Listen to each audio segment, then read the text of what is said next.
What is up, guys? John Pep here from johnpepfitness.com. I got your 5 weekly tips to lose weight, gain strength, and get jacked. Episode 21 already. 21.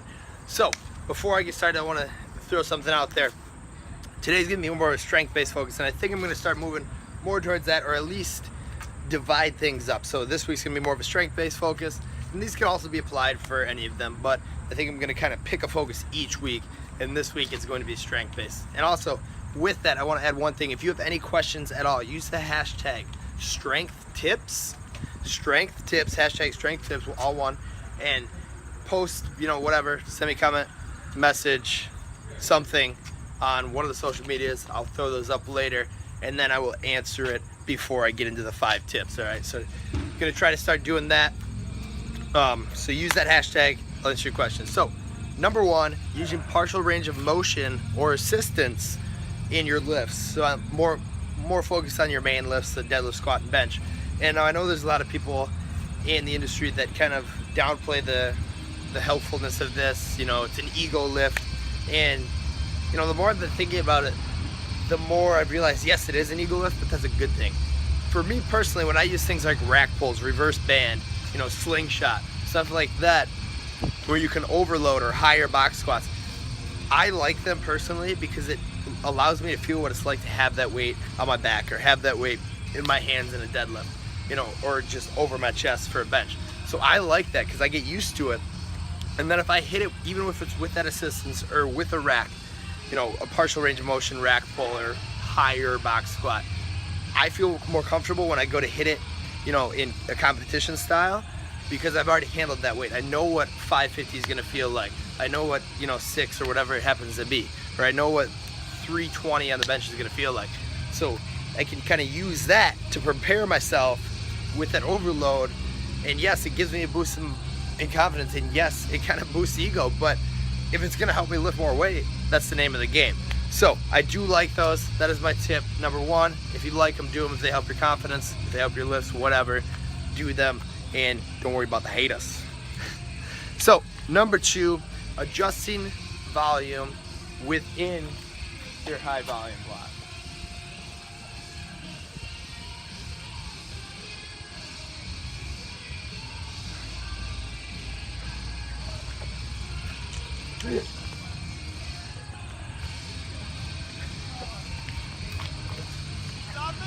No, it's still going.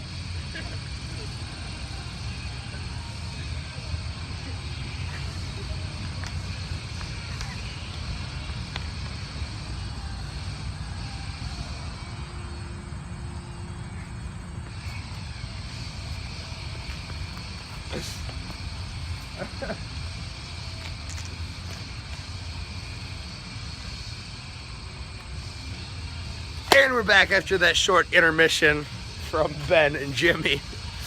I don't think I'm gonna edit that out because that was pretty funny. But that is number 1. So number 2, like I said, is adjusting volume within your high volume block. So right now, currently, in my own programming, I'm on a very high volume block. So towards the end of the week, on my lower body day, it's a lot of volume, deadlifts and squats, and the intensity is creeping up there as well.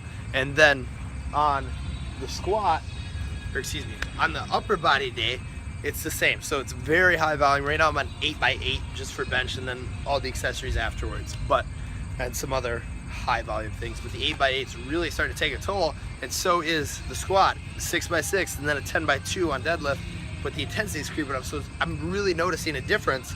So what I've done is kind of taken the volume down in the beginning of the week on the max effort days, because I'm doing a conjugate style, not necessarily west side, but just a conjugate style programming, where the max effort days at the beginning of the week, I'm still hitting the max effort lifts, but then after that I'm dialing down the assistance work, because usually, or I shouldn't say usually, previously I was absolutely crushing myself with the assistance work, and then by the time I got to those those volume or dynamic effort days later in the week, then it was kind of taking its toll and I wasn't fully recovered, and I was really noticing a difference there. So that's one thing I've kind of done to control volume, and it's been seeming to help a little bit.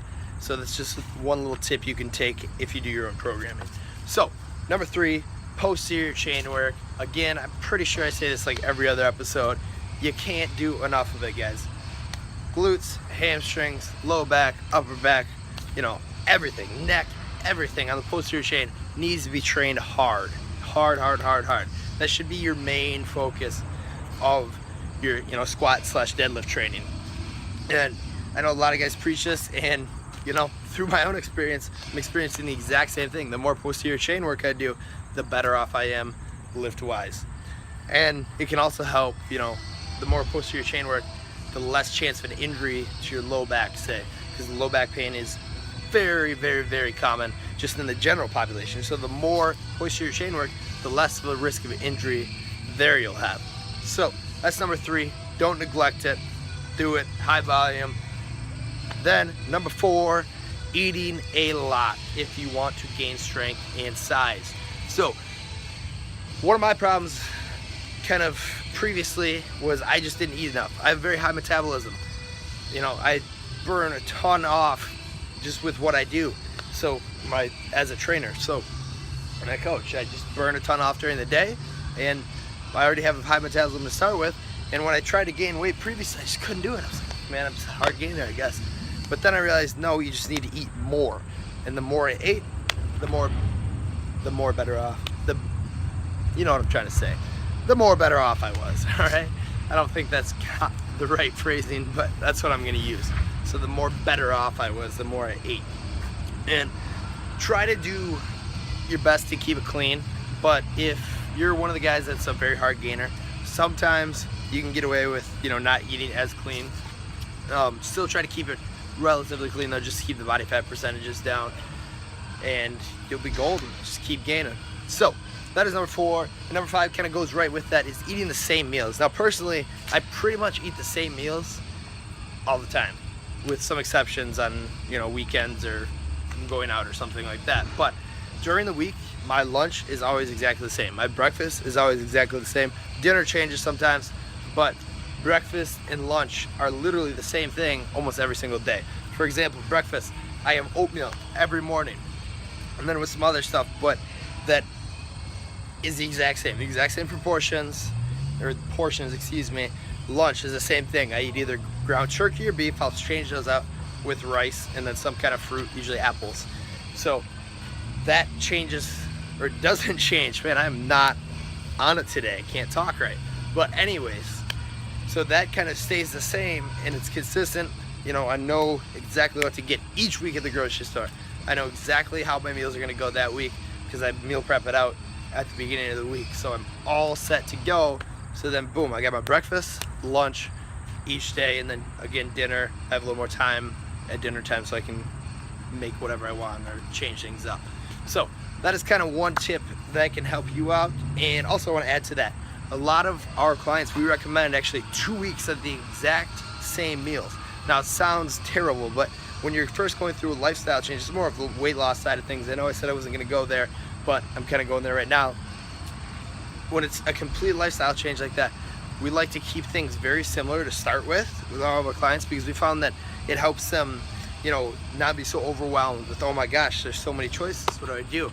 Or how do I take time to do this? And then they almost practice for 2 weeks making the same things, and they realize it's not that bad, and then they can expand into other things.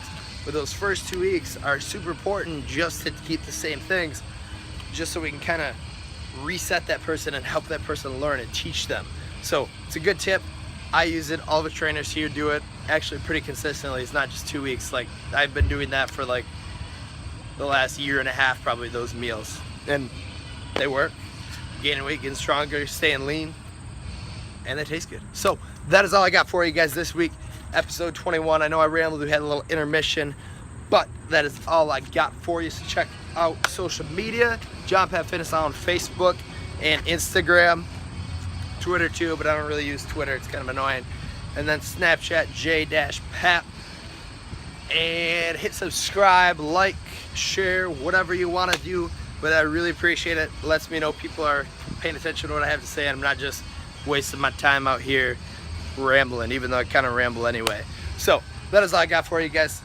Remember, hashtag strength tips. Send me a message, comment, tag, something like that, just so I can see it. And then I will answer your questions at the beginning of the show. So that is it. chase it.